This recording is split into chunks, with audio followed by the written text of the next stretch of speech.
So, Heavenly, what is next in your list? Well, my next one is, and this came really close to being my number one as well, and that is Neverwinter. And No. that's Yes. yeah, Good point. yeah. Yes. This was a free game that was given to us on Xbox One, which I suppose you can make in game purchases, but it's not pay to win. And I just absolutely loved it. It's still going now. There's still lots of people on it. It's evolving. The missions are good, fun. It's not too repetitive. Lots of different areas, and as a role playing game, I thought it was fantastic. For free, absolutely fantastic. Well, a lot of people probably be saying, "Oh, yeah, but it's been out a while." It's not. It came out this year on the Xbox One, and that is when we ended up playing it. So, It was a good game. It was interesting oh yeah, because I highly enjoyed it myself. enjoyed it. I think we bought Elder Scrolls off the back of how much we'd enjoyed it, and then we Yeah. were really quite disappointed. I think with Elder Scrolls. I think it wasn't just It's a disappointing. I think we solid just didn't game, have Elder time. Scrolls, but it just, to be honest, Elder Scrolls didn't feel as a A party game. yeah, It and as wasn't a a co-op party game. experience. I don't think Elder Scrolls was as good as Neverwinter. When you consider, one's paid for and at one point a subscription, and the other one is a completely free game. Obviously, as Heavenly said, you've got that person on them, but you don't need it. I love that. Well, the free game is better than the one you've got to pay for. Yeah, that's right. But sometimes that does happen. It's I think that's the main reason why Elder Scrolls Online hasn't done that well. Because it was a pay subscription at one point, wasn't it? A lot of people said it was boring, and I do agree. Even now that it's come out on consoles and it isn't got the subscription base anymore, it still lacks that whole Elder. Well, then again, I'm not a huge fan of Elder Scrolls. I'm more of a Fallout fan myself. But I mean, the thing interesting, I did like Skyrim. I think the problem was the way Elder Scrolls Online was pitched originally was this was going to be Skyrim online, with as a multiplayer, yeah, and it wasn't. it wasn't Skyrim. It was something different. And the problem was, I think, as you say, it is a little bit boring place, and it doesn't live up to a lot of the other games out there in its same genre, which are obviously better games. I mean, every time I play Neverwinter, I just come across, more new things. The community events are really, really good, and the rewards from completing a community event are good. And they're not easy to do either. You can't do it on your own. You couldn't even do it with a party of 2 or 3 of you. There's got to be around 15 to 20 people doing it to actually complete it. And it was just a really, really enjoyable game. And nearly a year later after it coming out, I could still quite happily spend a whole evening on it. Well, it's still updating as we speak. There's exactly. new content this week. Yeah, that's it. And I feel as if, it's a good way for role-playing games to go. Go through to play. The It's more all that you better. entice people in playing these games by making them free, the more that you are going to get people buying the add-on packs. Because as you get into it and you've invested the time into levelling up your characters, maybe they are going to want to have that nice shiny armour or that brand new sword. Do you know what I mean? I want to ride a tiger. Yeah, exactly. It's little things like that, isn't it? But as a gameplay experience, I thought it was fantastic. So, Hanksy, what is next on your list? What are we on? The 4th? 2, isn't it? Yeah. Yeah. So I'm not going to say a lot about this because I think it might be higher up on Heavenly's list. Assassin's Creed Syndicate was my number 2. Okay. Well, why Syndicate? I very much enjoyed it. I think after last year, the debacle with Unity, which, to be honest, I wasn't as bad. I wasn't as down on Unity as some. Yeah, I would say Unity was actually quite good with the multi-side. What was the debacle of Unity? Well, Just the issue with that debacle it was was buggy. It was extremely so buggy. I mean, to the extent of when it first came out, for some people it was unplayable. Yeah. I mean, I fell through the ground at one point. Yeah. There was some major issues with it, And I think what I liked. I mean, I've always liked Assassin's Creed. I've liked Assassin's Creed since the first one. Yeah. And this one felt like they'd gone back to basics a little bit. It felt like, so I've obviously just said Xbox or something, Xbox Help. It felt to me like they'd gone back to basics, that they'd got rid of all the multiplayer stuff. There was no co-op, it was just about the gameplay, the characters were likeable. No, that's the thing, that's why I'm surprised that game is on, well, to be surprised if it's on both of your lists, is the fact that there was no co-op in it. Now, I only know you guys are playing Unity and Black Flag. And both of those had some kind of multiplayer aspect to it. With Black Flag, which we do still play time and again, it's the competitive side of it, isn't it? And with Unity, it's the cooperative side of it. And I know you guys played the hell out of the cooperative side of Unity. But when we were speaking about Syndicate being announced, you guys were not happy that they completely got rid of the multiplayer aspect of it. Really wasn't. No, I admit I wasn't. And I still think it could have benefited from it. However, I'm glad, because I think last year there was no competitive multiplayer. There was the play. That was the first time they'd done that. First time they've done that, and I think what they did was they compromised the rest of the game by trying to shoehorn that in. Yeah. This year, yes, there's no multiplayer, but that didn't bother me. It's interesting actually. Out of my top 5, so obviously there's one more to go, so I won't reveal yet. But I think most people, possibly it's missing, so people know what it's going to be. Yeah. And in my top 5, for somebody it was a very much a social game. 3 of my top 5 games are single player. You've had an unsociable year. And it could well be that I have been so busy. And I have had so many other things to do that I haven't had that time to invest. Because I've been basically jumping on when I've had time to jump on. So I haven't had time to set stuff up in advance and say, you're going to be playing this later and that. It's been a case of, I've got an hour, I'll play something. But I think because of that, I don't think it's bothered me the fact there was no multiplayer. And I did the game. I agree. I mean, it was very much they went back to basics. They built a solid game around a solid storyline with likeable characters, and for me, it really worked. So you could say that doing the single players worked well for you at what time it has come out. So I mean, that's. Thanks for not talking to me. So, Heavenly, what is your last game? Of course, my number 1 is Assassin's Creed Syndicate. Do you know what? It's not a big surprise to me. I'm not surprised because you are a huge fan of Assassin's Creed. I am a huge fan of it, and I will readily admit that it had really naffed me off that there wasn't going to be a competitive multiplayer on it. Now, I liked Unity, and I liked the fact that we could do it co-op. I especially loved the fact that we could do it, the 4 of us.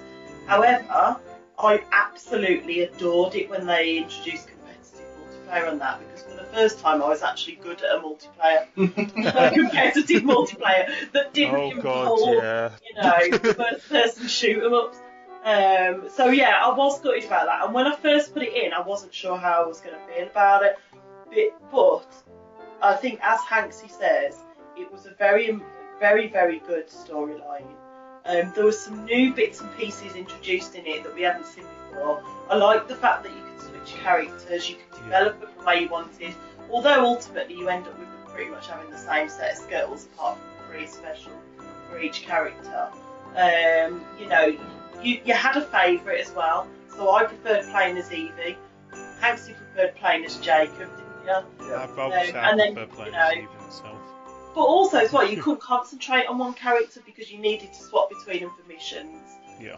It was long enough. I was able to 100% it and get everything in the game. There is one thing that I didn't like about that game, and it nearly spoilt it for me, and that is the fact that, well, actually, there's 2 things.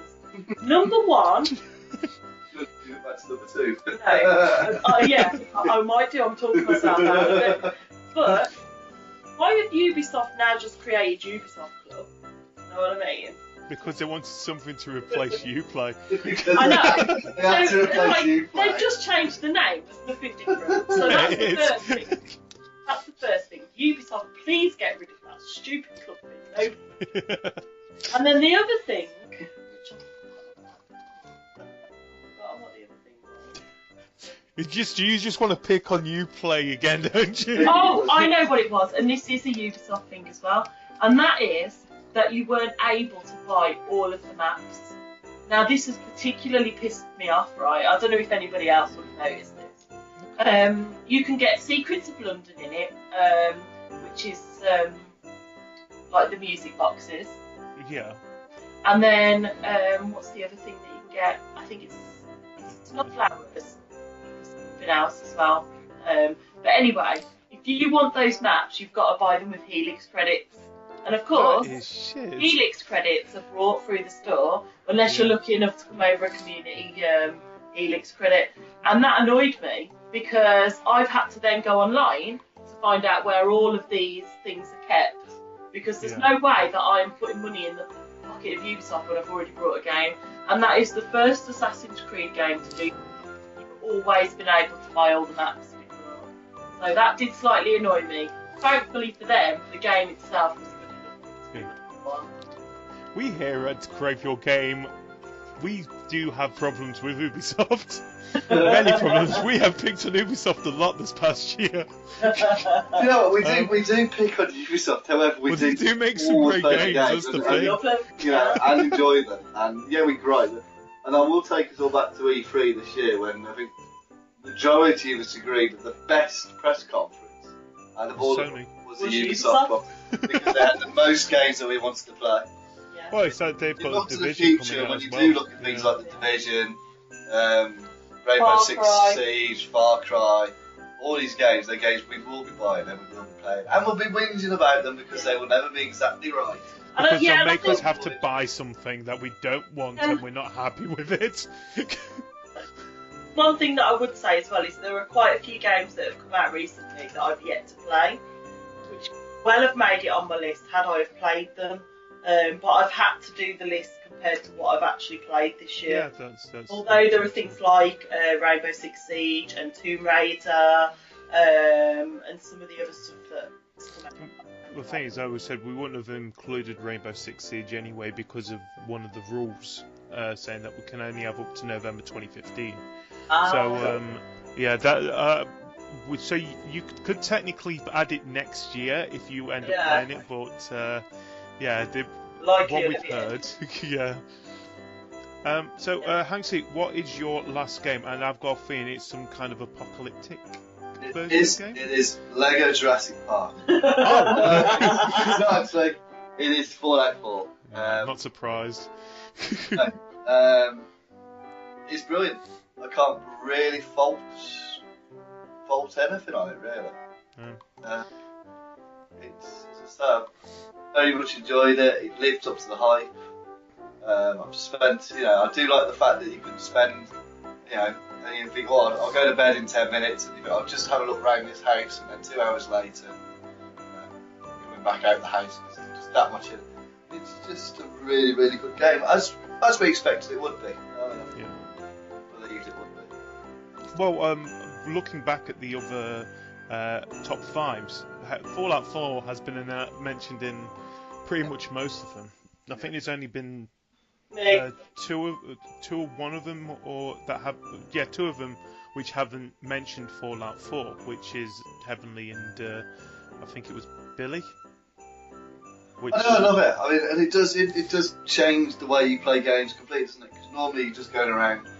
But again, thinking about Borderlands, you're going around just trying to find the biggest gun and all that. And then Fallout, it's a case of you see a table full of stuff. Is it the antique globe you want, or is it the massive gun? Or it's the antique globe because you want the screws. Oh, screw that! Take both. Yeah, so, I'll take the table if it has to be. It really changes the way you do have to start thinking about what you pick up and how much you can carry and stuff. And it's really, really enjoyed playing it. Well, it's definitely a game that I keep going back to as well. I think I not played many single player games and actually enjoyed them. But Fallout 4, I have definitely enjoyed them. This year I've played a lot of more indie or multiplayer games, haven't I? Because it's playing with the community. But Fallout 4 has definitely been my game that I've been going back to quite often as well. I'm not surprised that's going to be in our Game of the Year nomination list, including a couple more that we've mentioned on this video as well. Like, for example, Witcher, Assassin's Creed Syndicate, and Halo 5, to just name a couple.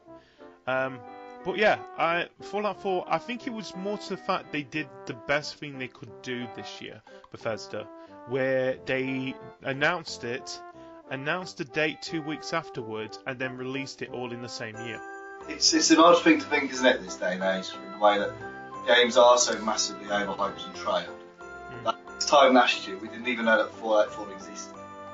Yeah, that's the thing. The thing is, we've had so many games where we've had so much hype behind them.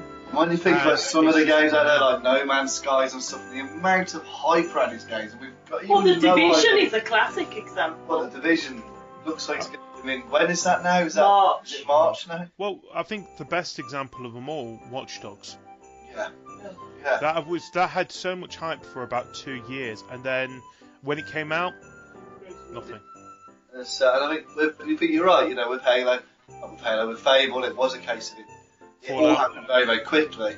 And then when it did land, you know, even though a certain amount of hype had arisen around it by the time it landed, I think it lived up to it. And I think we knew it was going to, you know, from that E3 presentation when, you know, he basically said, we've come to show you, you wanted gameplay and we're going to show you a lot. And they really did show us a lot. And I think it was pretty obvious from that point that we knew this was going to be a good game. You know, this wasn't going to be disappointing. Right, so before we finish this video, I have got 2 more questions to ask you guys before we end it. The first question is, what game has disappointed you the most this year? Who wants to go first with that one? I'll go first.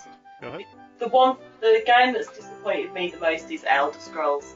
Without a shadow of a doubt, it's been Elder Scrolls. I've got that. I was really excited. It took me nearly 2 days to download it. You know, it was ridiculous. Having played Neverwinter, I was really looking forward to having a good paid game where we could do really, really good party play for a role play, and it was just shit. I just thought it was terrible. And at some point, I'll probably go back and give it a good proper go as a single player. But I thought it was unfair to market it as a multiplayer game, because it just doesn't work with the party play. It just doesn't. What about you, Hanksy? What would be your most disappointing? Yeah, I think on this one I probably agree. Out of all the, as again, it's a difficult for me because the amount of been out this year and the amount of games I've actually had a chance to play. The fact I've been so busy. Well, you got next year. There's loads of games coming out next year. But I think I'd agree. I think out of everything that we played, Elder Scrolls was probably the one that disappointed. You know, and I wouldn't say it was shit. I wouldn't agree with Heavenly on that. I think it was a good game. I think it's solid enough, but I just think it was, as we've already said, I think after playing Neverwinter, really enjoying getting some real good gameplay out of that, didn't live up to that. And I think that was my problem. My issue was not that it's a bad game, because I don't think it is, just that it wasn't as good as the free one. Yeah. That was my issue with it, you know. I think when you also the fact that you know that originally they were talking about this being a monthly subscription for this, and you just think, I don't really see how they think they'd get away with that. Really. Again, it's odd for Bethesda because they're normally so. I mean, let's talk like Fable, Fallout. They're normally so hot on this, getting things right, and I just don't think they really did with Elder. Well, the thing is, it just shows that it could be a good idea with Bethesda. Maybe stay away from the MMO side of things. It's not as strong as it used to be. We'll even look at World of Warcraft. It's dying. The best way of putting that. That was the problem, really. The problem was they were trying to bring some. Elder Scrolls as a franchise has been incredibly incredibly good and very, very popular. Well, it's one of its Right back from staples, isn't I it? played, yeah, I mean, the first ones I played was the Elder Scrolls, and then obviously you've had what's it called, Skyrim, and all that, and they have been so good. And then I think they've sort of thought, well, you've obviously got something here that could be the next World of Warcraft. But it wasn't. It's not, and Blizzard just do that well, and I don't think anybody else could probably carry that off the way that Blizzard have it. Well, it'll be interesting to see what Bethesda do. Because they are on about doing a MOBA, aren't they? They've got Battleborn coming out next year. So I think that's what their next big adventure is that. So it'll be interesting. I think it comes out, the beta comes out on PS4 in March or something like that. So yeah, I mean, they normally get it right. I think yeah, slightly missed it with Elder Scrolls Online. You know, they do normally get it right. Doom looks like it's going to be a very good game. Well, the last question I want to ask you is, what are you looking forward to the most in 2016? Not game-wise, it can be anything. Well, it's gaming related, but it doesn't have to be a game. What are you looking forward to in 2016? I mean, for me, I do really like the look of The Division. Yeah. And I'm concerned at the same time because it's a game that's taken so long. I've been held back so many times. The launch title, wasn't it? I think it wasn't supposed to be. No, within the first year of launch, and now it's been put back and put back. And I'm concerned by that. But at the same time, I do sort of think, well, if it takes this long to get it right, that's a good thing. So probably, I mean, it was a toss-up between that and Rainbow Six Siege, I think. I've seen that, but I think probably. Well, Six Siege is technically already out, so. Yeah. So I think I probably prefer the look of The Division. So possibly, I think that's probably what I'm looking for. What about you, Heavenly? What you look forward to the most next year? Well, actually, it's a game that's not too long before it comes out, and for me, it is Far Cry Primal. Right. Okay. Yeah. I'm really looking forward to that. It's going to be quite different. So I'm interested to see how it's going to work, because obviously it's set in the Stone Age, so I'm not sure, we're not going to have guns or anything, so it's going to be interesting to see how it all works. Control animals instead. Yeah, yeah. So that looks quite interesting. I'm looking forward to that. But there's a few really that I'm looking forward to. I think is Final Fantasy 15 due to come out? Yes, it is. So I haven't really seen a huge amount of that, so I really want to see a bit more before I make up my mind if I'm really looking forward to it. Kind of been foreshadowed, shadowed by Final Fantasy 7 remake, to be honest. Oh, that just looks shocking. Yeah, but the less said about that, the better. And then, for me, whatever year it comes out, if I had to say to you what I was looking forward to the most, and even if there's an announcement this year, this will be my best moment. Fable 4. The Shadows of Mordor sequel. So okay. That is what I'd love to hear this year, is that there would be a sequel to Shadows of Mordor. Loved that game so much. So. I'd also chuck in Gears 4 as well. I'm going to chuck in Jackbox Party Pack 3. You can't have enough of that. Yeah, it's an exciting year. I'm looking forward to it. Yeah. Well, it's a year of VR and that lot into it as well, and by rumours the NX is supposed to be coming out next year as well. So it'll be an interesting year to see what happens. I think it's definitely going to be an eventful year. That we can go to Eurogamer this year because Hanksy's not doing. Before we finish, the fact to having more gaming again, to be honest. Yeah, that would be good, yeah. Before we finish, the best game I've played this year, what I've enjoyed. Why is this not in your top 5? That's the point of the top 5. Because it couldn't be.